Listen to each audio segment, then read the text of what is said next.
Hey guys, I'm Alex. Thanks for clicking and welcome to this lesson on is and its. Now, this is a different lesson from its and its. That lesson can be seen on engVid, so you can check it out there as well. Now, today we're looking at is and its, which is a grammar point. That is really important for you guys. I have 5 sets of sentences on the board. And this is a mistake that is often made by Spanish speakers. So if you are a Spanish speaker, and if some of these sentences look familiar to you, that's good, because that means you can recognize your mistakes today and you can fix them for the future. So here, let's look at the first one. This is one that I hear all the time. Now, it's good or is good? Which one is correct? Okay, this one is correct. Now, why is this not correct? Is good. In English, you need to identify a subject, okay? If you have just a sentence that begins with a verb like this, is good, you can't do it. I will ask you, what is good? You have to tell me what is good. In this case, it is good. It's good. So if you're eating something, and you say, it's good, right? You don't say is good. I know in many languages, including Spanish, including Polish, and I'm sure other languages as well, you can begin a sentence with the verb to be. In English, you can't, okay, unless it's a question. That's the only time you can begin a sentence with the verb to be is if it's a question. So knowing that, let's look at the other examples. Here, is cold today? It's cold today. Which one is correct? Correct. The second one. It is cold today, right? The day is cold. If you just say, is cold today, my question is, what is cold today? Okay? Here, very similar example. The weather is cold. The weather, it's cold. It's similar but different. Here, what do we have? We have the weather. The weather is a subject.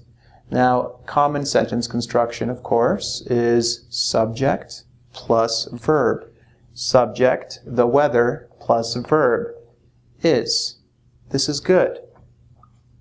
Here, the weather, it's cold. Why is this incorrect? Well, because you have subject, the weather, plus subject, it, plus verb. This is redundant. You are repeating information, okay? So you just have to say, the weather is cold. Subject plus the verb to be. Okay. Is the reason I moved here? It's the reason I moved here. Which one is correct?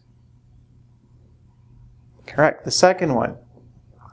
If you say, is the reason I moved here? My question is correct. What is the reason? What is the reason? It is the reason. That is the reason. This is the reason that I moved here.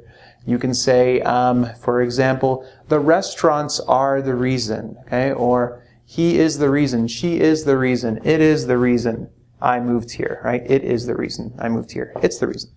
Finally, I want to see it, but is scary. I want to see it, but it's scary. Here you have a bit of a different sentence because you have a construction where you have a comma, right, and a conjunction.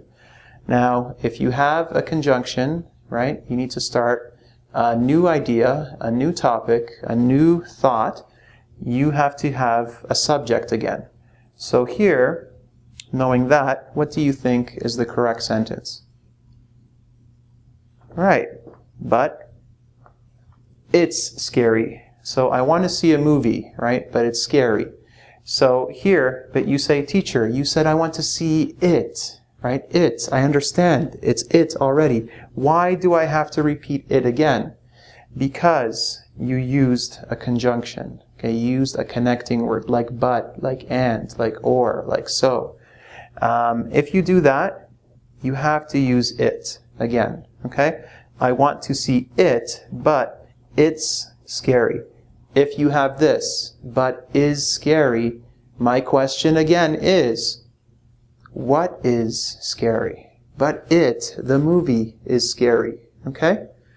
Alright guys, so to test your understanding of when to use is, when to use its, and make sure you never make this mistake again, check out the quiz on engvid.com. Good luck guys, and see you next time.